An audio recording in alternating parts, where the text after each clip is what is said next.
Hi, my name is Christy Swartz. I am a coordinator in the Office of Student Support and Wellbeing at the West Virginia Department of Education, and I'm here today with Erin Anderson, who is the West Virginia Teacher of the Year this year. And we're going to be talking a little bit about helping students recover from the learning loss and the social emotional losses that they've experienced during the COVID-19 pandemic. Hi Erin, welcome. It's so good to meet you. Thank you for having me. It's nice to meet you. I just have some questions for you. So I was just wondering, what kind of academic issues you've been seeing out there in the schools when you've been traveling as Teacher of the Year? So one of the things that I see in my classroom is time on task. That's sort of one of the bigger issues right now with us. Just making sure that they can complete a task from the beginning to end, one setting. Their learning's been broken up, and so they're used to, working a little bit, breaking work. So we're just sort of scaffolding that. Another thing that I see, which we were talking about earlier, is their sleep patterns, and just trying to make sure that we build in brain breaks and non-academic things throughout our morning, especially just to sort of wake them up and get them acclimated back to a schedule and a routine of school. I'm seeing some regression as far as reading skills go, some regression as far as math, multiplication. We're doing fractions, so I've seen a little bit of regression with multiplication. So I would say that's probably the highlights right now. Yeah, for our gaps. We have been thinking about those academic losses that the students might have experienced. And so the department has put together the Summer Soul Grant Program. Have you heard of it? I have heard of it. Oh, yeah, yay. And we're hoping that the counties will put a lot of tutoring in there for the kids who need it to kind of help close some of those academic gaps, as well as some social emotional supports. We're really excited because when we encourage the counties to kind of build that into their summer program, a lot of them have been talking about hiring counselors or bringing in their social workers to support the students during that time. So I'm hoping that will really help them and give them, an outlet and some coping strategies for dealing with their feelings and all of that. We have been encouraging counties to give pre-service teachers an opportunity to come into their summer programs and work with an experienced mentor teacher. And I was just wondering, since you're in the classroom and you are an experienced mentor, what kinds of supports do you think those teachers would need in that environment in order to make the most of that experience?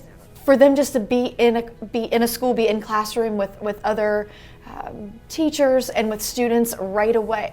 Just as much time as pre-service teachers can be in a school, in a classroom with students, it can only benefit them, and they can start building those relationships, connecting to kids. They can start seeing some of the issues that we've just spoken of with the social emotional, and begin to use some strategies that they've learned either from their mentors or from trainings that we could potentially give them. So you mentioned that you would welcome support if you were a teacher in the classroom, and I was just wondering, we're providing support to the counties in a variety of ways. We're offering planning assistance and resources and professional learning sessions for them. So I was just wondering, when you said that, if you were a teacher in the classroom, what kinds of support, what kinds of professional learning sessions do you think would be helpful? And keep in mind that some of the counties will not be able to hire just teachers to do the summer program. Some of them will have to rely on community members and after-school providers who may not have as much educational training as you do.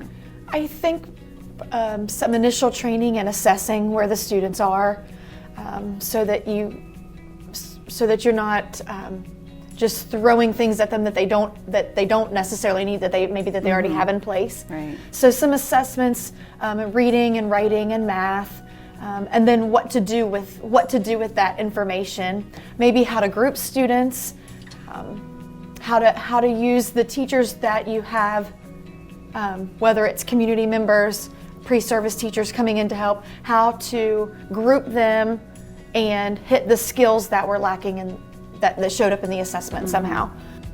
I think small group learning is also a great way to sort of, I don't know if initiate's the right word, but sort of get your feet wet in a classroom, so that you can, you've got immediate feedback from a student, so that you can, see how you need to pivot. Do they need more? Do they need less? Do I need to back up? Can I move, forward several lessons? So that would be great for anybody coming in. That's a great point. So you think the less experienced people would benefit from that, and it's more concrete. If they have really good materials, it might be easier for them to do something that's concrete and that they would have in front of them. So Erin, we really want this experience for the students to be engaging and fun and not your typical summer learning experience. And the counties are providing it for at least 4 weeks, 4 to 6 weeks, for 4 days a week. And it has to be full day from kindergarten through 8th grade. So do you have any observations or suggestions for how counties might be able to structure that, or what kinds of activities they might want to include to really get the kids excited and make them want to come to summer learning? I was thinking about this as, during the regular school year, we were so intentional about making sure we were hitting those standards, and it wasn't really the time to be super creative, but just make sure we were tackling all the standards. And so I feel like summer would be the time to add in all the extra things that the kids love, the extra games, the extra projects. I think project-based learning would be a great thing here.